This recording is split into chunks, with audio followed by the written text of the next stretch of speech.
Firman-Mu kata Kau besertaku, maka kekuat roh dan jiwaku. Tangan-Mu Tuhan selalu ku nantikan, di setiap langkahku percaya.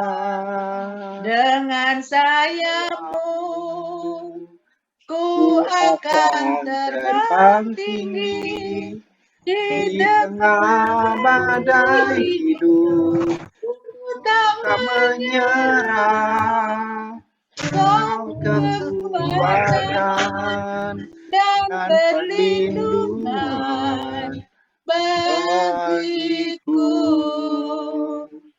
Pertolongan-Mu di tempat maha tinggi.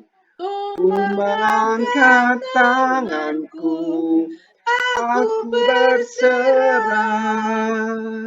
Kau ku nantikan dan perlindungan bagiku. Ya, saya serahkan kepada hambanya Bapak Parlian. Baik, Shalom. Mari kita bersatu di dalam doa, menyerahkan waktu ini kepada Tuhan. Bapa di dalam surga, kami bersyukur seberapa kami anak-anak-Mu di pos pelayanan Mabat dan pos pelayanan Rempoa sudah berkumpul menghadiri undangan dari Tuhan untuk kami beribadah, memuji, bersekutu dengan Tuhan dan bersama saudara-saudara seiman lainnya. Terima kasih untuk kesempatan malam hari ini. Terima kasih, inilah waktunya kami mendengar, kami belajar kebenaran firman Tuhan. Firman yang penuh kuasa, berkatilah kami. Ampunilah dosa dan salah kami agar kami layak, dan tolonglah kami menjadi pelaku firman yang setia. Kami memuji dan mengagungkan nama-Mu ya Tuhan. Terima kasih. Kami memuji dan mengagungkan nama-Mu ya Bapa. Berbicaralah karena kami sudah siap mendengar. Dalam nama Tuhan Yesus. Amin. Ya, malam hari ini kita bersyukur, kita bersukacita karena kita bisa beribadah. Mungkin ada satu pertanyaan ya dari Bapak, Ibu, Saudara, ini temanya kok beda hari ini gitu ya? Apa tuh SIDMD gitu? Lalu di sana saya perpanjang dengan singkatan saat ini di masa depan. Saya mendapatkan singkatan ini sewaktu saya membaca buku Gereja Pemuritan seperti itu. Jadi buku yang saya baca buku mengenai misi, bagaimana gereja menghasilkan murid-murid, dan di sana saya mendapatkan singkatan ini. Jadi di sana juga dituliskan bahwa singkatan SID MD ini menjadi satu singkatan yang umum sebenarnya untuk para misionari. Oke lah, saya bilang begitu. Oke, saya angkat singkatannya dan saya mau bagikan kepada kita pada malam hari ini. SIDMD saat ini di masa depan. Izin share.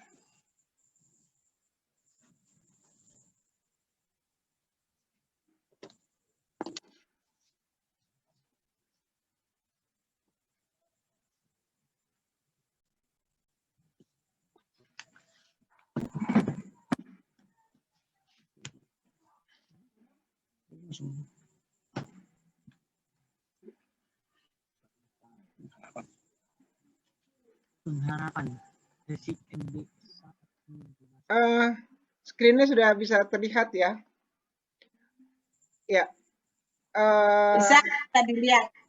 Ibadah pada malam hari ini tidak lepas dari tema pengharapan. Namun pengharapannya itu saya breakdown dengan SIDMD saat ini di masa depan. Apa sih yang dimaksud dengan saat ini di masa depan? Seperti itu. Saya coba buka KBBI, Kamus Besar Bahasa Indonesia, dan di sana saya mencoba mencari kata saat dan masa. Saat atau masa itu sepertinya sama ya. Masa adalah jangka waktu tertentu yang ada permulaan dan batasnya. Masa juga berarti saat, masa juga berarti waktu, masa juga berarti zaman.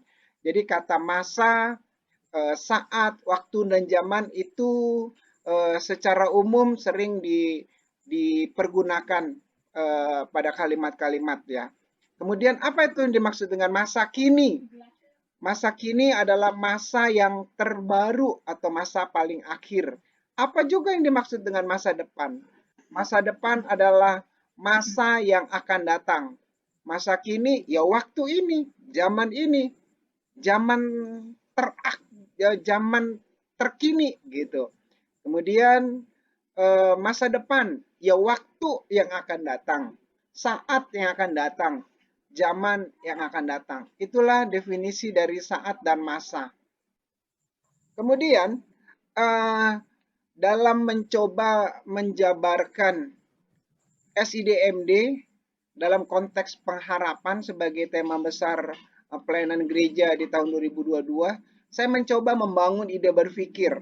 Ide berpikirnya sederhana, Bapak Ibu, Saudara yang kasih Tuhan, bahwa yang apa yang dilakukan saat ini akan berdampak di masa depan. Bahwa apa yang terjadi di masa depan merupakan hasil dari apa yang dilakukan saat ini. Ini ide berpikirnya. Jadi saya mencoba menjadikan goals itu tujuan akhir pada posisi sekarang gitu ya. Jadi kita mau melihat saat ini yang kita lakukan berdampak di masa depan. Dan apa yang terjadi di masa depan itu juga merupakan hasil dari apa yang dilakukan saat ini. Kebenaran firman Tuhan kita buka dari Galatia pasal 6 ayat 7 sampai ke 10. Saya mengundang kita membacanya bersama bersuara, namun saya sudah siapkan ayatnya. Lembaga Alkitab Indonesia memberikan judul terhadap perikop yang ditulis Rasul Paulus kepada jemaat di Galatia, yaitu saling membantulah kamu. Saya akan bacakan bagi kita semua. Ayat 6 sehingga ayat yang ke-10. Jangan sesat, Allah tidak membiarkan dirinya dipermainkan, karena apa yang ditabur orang, itu juga yang akan dituainya. Sebab barang siapa menabur dalam dagingnya, ia akan menuai kebinasaan dari dagingnya. Tetapi barang siapa menabur dalam roh, ia akan menuai hidup yang kekal dari roh itu. Ayat 9, janganlah kita jemu-jemu berbuat baik, karena apabila sudah datang waktunya, kita akan menuai jika kita tidak menjadi lemah.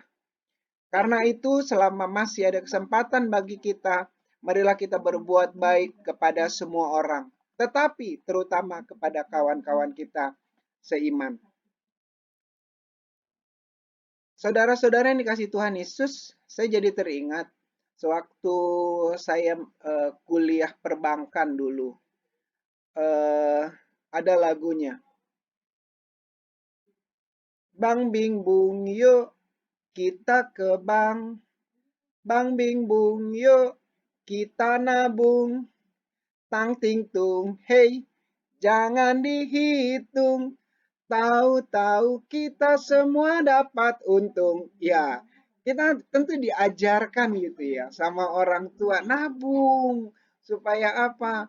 Supaya nanti bisa beli buku, bisa bersekolah, bisa membeli apa-apa yang kita inginkan di masa yang akan datang. Nah, inilah idenya gitu ya.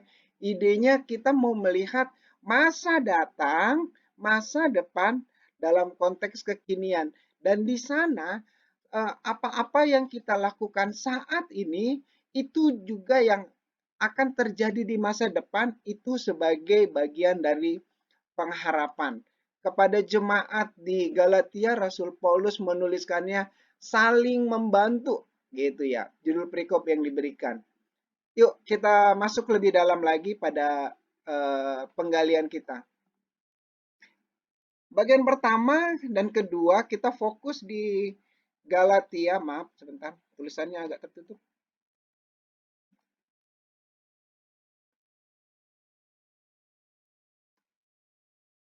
Ya, bagian pertama dan bagian kedua kita fokus di ayat 7 dan ayat yang ke-8. Jadi yang di atas itu saya pergunakan terjemahan baru, yaitu terjemahan Keluaran Lembaga Alkitab Indonesia tahun 1974. Kata yang dipakai adalah, jangan sesat, Allah tidak membiarkan dipermainkan, karena apa yang ditabur orang itu juga yang akan dituainya. Sebab barang siapa menabur dalam dagingnya, ia akan menuai kebinasaan dari dagingnya. Tetapi barang siapa menabur dalam roh, ia akan menuai hidup yang kekal dari roh itu. Saya juga mencoba mencari terjemahan lain dari TSI, terjemahan sederhana Indonesia. Ini juga keluaran dari Lembaga Alkitab Indonesia tahun 2014. Di sana saya mendapatkan pemahaman yang lebih mempermudah kita dari apa yang dimaksud di ayat 7 dan 8. Kalau untuk TSI, ayat 7 dan 8 itu dijadikan satu di ayat 7 gitu ya. Dan bunyinya demikian, saya coba kutip. Jangan keliru, janganlah menganggap keadilan dan kebenaran Allah bisa dipermainkan. Perhatikan yang di atas ya. Allah tidak membiarkan dirinya dipermainkan. Apa yang dipermainkan? Yaitu keadilan dan kebenaran Allah. Kita stop pada bagian ini. Ibu bapak saudara yang dikasihi Tuhan, dosa begitu memporak-porandakan kebenaran. Dosa sungguh-sungguh memporak-porandakan hubungan karib antara manusia ciptaan Allah yang termulia dengan Allah yang Maha Kudus. Sehingga apa? Manusia sudah tahu bahwa ia dikasihi oleh Allah, namun kasih yang dari Allah itu diapakan? Dipermainkan. Kasih dalam bentuk keadilan Allah, dalam bentuk kebenaran Allah dipermainkan. Dosa begitu merusak. Kita baca bagian selanjutnya. Karena pada suatu hari nanti, cepat atau lambat, setiap kita akan menuai apa yang kita tabur. Nah, di sini TSI mulai mengarahkan ya ayat 7 bagian B dan masuk ke ayat 8. Artinya, kalau kamu hidup hanya untuk memuaskan keinginan badanimu, gitu. Kalau terjemahan baru bilang menabur dalam daging.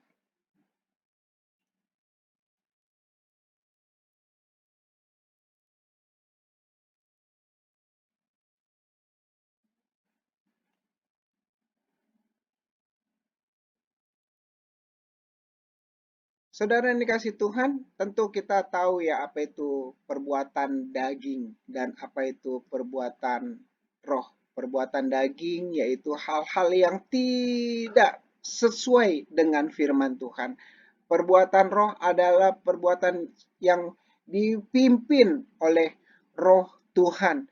Dan di sini kita melihat barang siapa menabur dalam daging, barang siapa yang memuaskan keinginan badani akan menerima kebinasaan. Tetapi kalau kamu terus hidup bergantung kepada pimpinan roh Allah, kamu akan menerima hidup yang kekal. Di sini kita melihat ada apa yang kita lakukan itu berdampak kepada masa depan kita. Ya, kita masuk ke dalam bagan. Ini satu slogan yang sangat biasa kita dengar gitu ya. Apa itu? Harapan, saya tulisnya harapan ambisius. Muda, foya-foya. Tua, sukacita. Mati, masuk surga. Siapa yang mau seperti ini? Angkat tangan. Tentu kita mau ya masa muda kita sehat, foya-foya, tua, kita nggak sakit-sakitan, kita bersuka cita, mati, masuk surga. Enak banget gitu ya. Namun, di sebelah kiri kita melihat tuh, Itu tergantung dengan apa yang kita lakukan saat ini. Dan saya tuliskan dengan tanda tanya huruf besar. Saudara yang dikasih Tuhan, memang benar. Firman Tuhan di Mazmur 37, 25, 26 berkata demikian. Dahulu aku muda, sekarang telah menjadi tua. Tidak pernah kulihat orang benar ditinggalkan atau anak cucunya meminta-minta roti. Tiap hari ia menaruh belas kasihan dan memberi pinjaman dan anak cucunya menjadi berkat. Ya, orang dunia pengharapannya ambisius. Kita juga orang percaya, anak-anak Tuhan mungkin kutip ayat ini gitu ya. Mazmur 37, 25, 26. Dulu muda, sekarang tua, tetapi orang benar tidak ditinggalkan Tuhan. Nanti dulu gitu ya. Apa yang kita lakukan saat ini itu berdampak kepada apa yang akan kita tuai kemudian. Tadi secara umum, nah sekarang secara pribadi. Ini sudah mulai masuk ke konteks orang percaya gitu ya. Pengharapan pribadi di masa depan. Pelayanan menjadi berkat. Amin. Angkat tangan, yang bilang amin. Puji Tuhan. Rumah tangga bahagia. Amin. Angkat tangan. Puji Tuhan. Karir, pekerjaan, usaha, maju, sukses. Haleluya. Ya, ini kita secara real gitu ya, secara nyata, secara sadar pun memiliki pengharapan kita di masa depan. Tuhan panggil kita menjadi anaknya, Tuhan melibatkan kita di dalam pelayanan, dan pelayanan kita menjadi berkat, bukan menjadi batu sandungan. Rumah tangga kita, rumah tangga yang bahagia, bukan rumah tangga yang selain itu. Karir, pekerjaan, usaha kita bukan karir pekerjaan usaha yang mandek, tetapi maju, sukses bersama dengan Tuhan. Namun perhatikan di sebelah kiri gitu ya, masih dengan kotak yang sama. Apa yang dilakukan saat ini agar ketiga bagian pengharapan di masa depan itu bisa tercipta. Dari Galatia pasal 6 dan 7, kita melihat di sini ada dua tuntunan, baik dari terjemahan baru maupun dari terjemahan sederhana Indonesia. Dari ayat 6 dan 7, yang pertama, agar kita bisa mendapatkan kebahagiaan, pemenuhan-pemenuhan yang baik yang dari Tuhan di masa yang akan datang. Di masa depan, yang kita lakukan saat ini adalah satu, jangan sesat, jangan mempermainkan Allah, jangan hidup tidak bertanggung jawab sebagai orang percaya, jangan hidup suka-suka, jangan menjadi Kristen yang kerdil, jangan menjadi Kristen yang kembali lagi kepada dosa lama, kembali lagi. Itu namanya mempermainkan Allah. Mempermainkan keadilan Allah. Mempermainkan kebenaran yang dari Allah. Sudah diselamatkan, sudah terlibat dalam pelayanan, berbuat dosa lagi, korupsi, mencuri, dan lain-lain bisa terjadi. Yaitu sifat-sifat kedagingan di masa lalu gitu ya. Ibu bapak saudara yang kasih Tuhan. Pertama, jangan sesat. Jangan keliru. Atau kata gampang gini, hati-hati loh gitu ya. Hati-hati. Jangan kamu pikir gitu ya. Dengan mempermainkan Allah, hidup kita bisa seperti jalan tol di masa yang akan datang. Hati-hati. Allah kita adalah Allah yang berdaulat. Dia membuka pintu kepada siapa yang mau dibukakan pintu berkatnya. Tapi juga dia berdaulat menutup pintu kepada siapa dia menutup pintu berkatnya. Hal yang pertama, jangan sesat. Bagaimana caranya agar kita jangan sesat? Ibu, bapak, saudara yang dikasih Tuhan, kalau kita melihat orang-orang para pendaki gunung, para petualang, Apa yang mereka bawa selain perlengkapan camping, makanan gitu ya, minuman, pakaian, tenda camping, tongkat camping. Yang penting bagi mereka adalah harus membawa kompas. Di dalam kehidupan orang percaya pun harus tersedia kompas yang sejati. Apakah kompas yang sejati itu? Yaitu firman Tuhan. Alkitab itu adalah kompas, penunjuk arah yang tepat. Dia hanya selalu, kompas secara umum hanya menunjuk kepada sisi utara. Jadi para para para pendaki, para petualang itu bisa melihat utara di mana. Oh, dia harusnya mengarah ke mana, seperti itu. Kemudian apa yang dibawa? Penerangan. Agar kita tidak tersesat, selain kompas, kita perlu membawa penerangan. Firman Tuhan berkata bahwa firman Tuhan adalah terang bagi jalan kita. Itu adalah lilin, itu adalah penerang jalan-jalan kita. Apa itu? Firman Tuhan. Maka terus hidup di dalam firman Tuhan agar kita tidak sesat di tengah-tengah pengajaran yang begitu banyak di sekitar kita yang bisa mendakwa kita, bisa membawa kita semakin menyimpang dari kehendak Tuhan.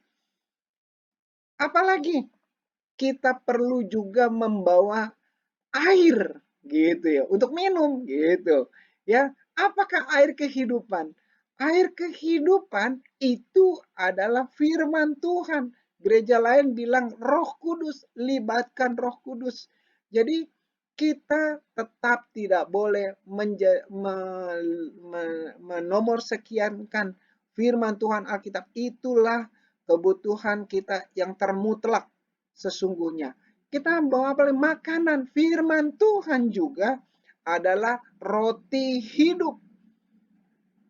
Orang lapar, orang yang lapar itu bisa berhalusinasi sehingga pikirannya kacau, akhirnya tidak sampai kepada tujuan, dia tersesat.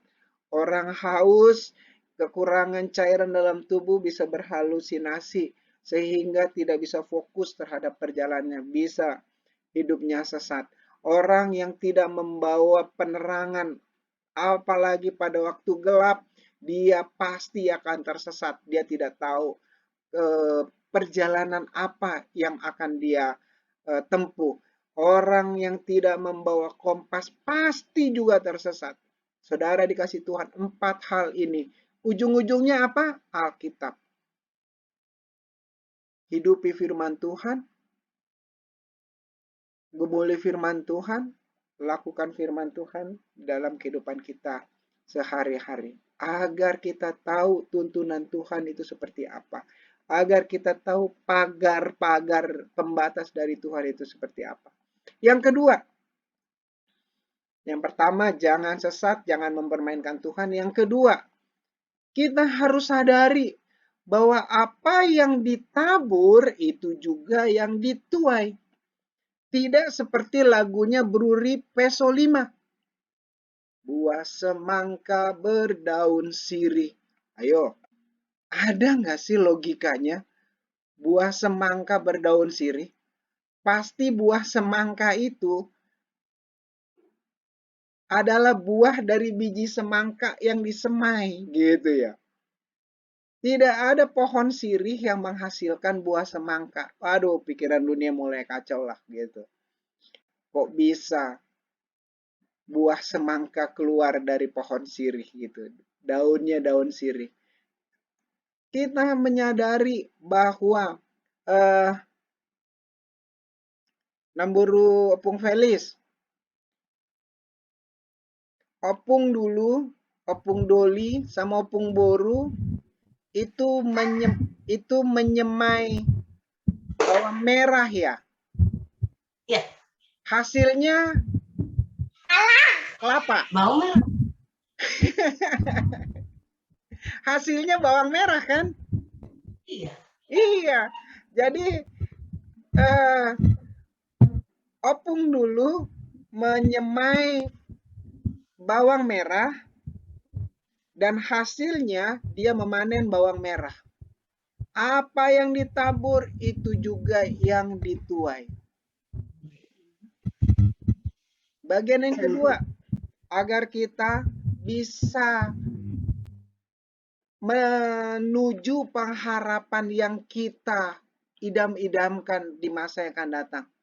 Kita mulai dari sekarang, tabur, tabur, tabur. Taburnya itu ada dua. Kalau kita menabur dalam daging, maka akan menuai kebinasaan dari daging itu. Kalau kita menabur dalam roh, maka kita akan memperoleh hidup yang kekal dari roh itu.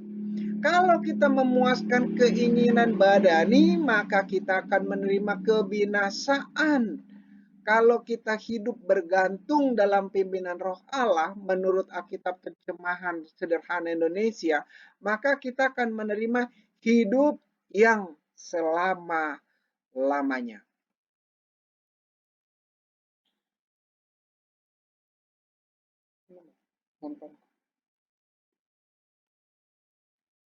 Saat ini di masa depan, ya, masa depan kita harapkan seperti apa? Kita mulai dari saat ini. Bagiku tidak ada kata terlambat untuk memulai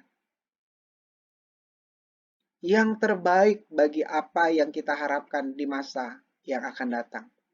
Dari Galatia 6 ayat 7 dan 8 kita mendapatkan dua kunci. Jangan mempermainkan Allah dan menyadari bahwa apa yang ditabur itu juga yang akan dituainya. Bagian yang ketiga, janganlah kita jemu-jemu berbuat baik saat ini.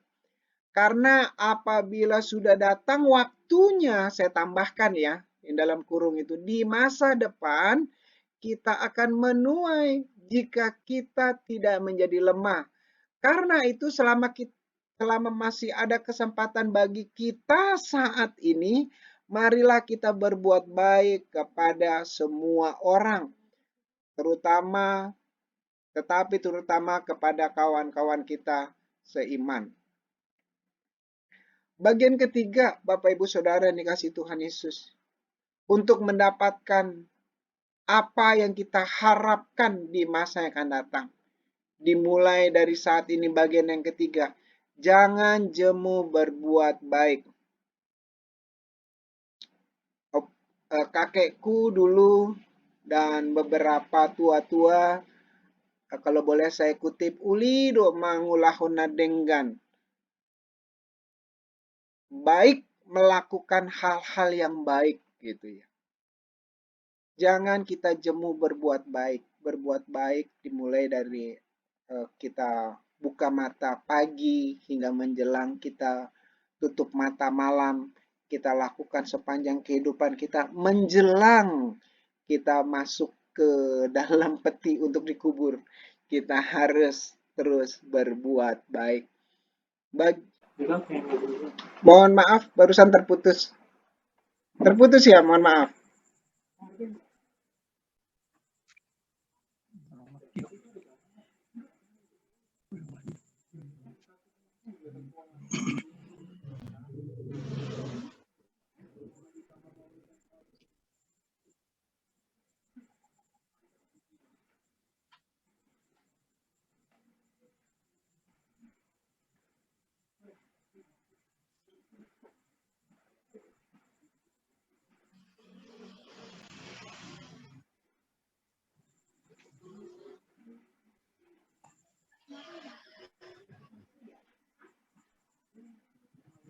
Ya, ini bagian ketiga ya. Jangan kita jemu berbuat baik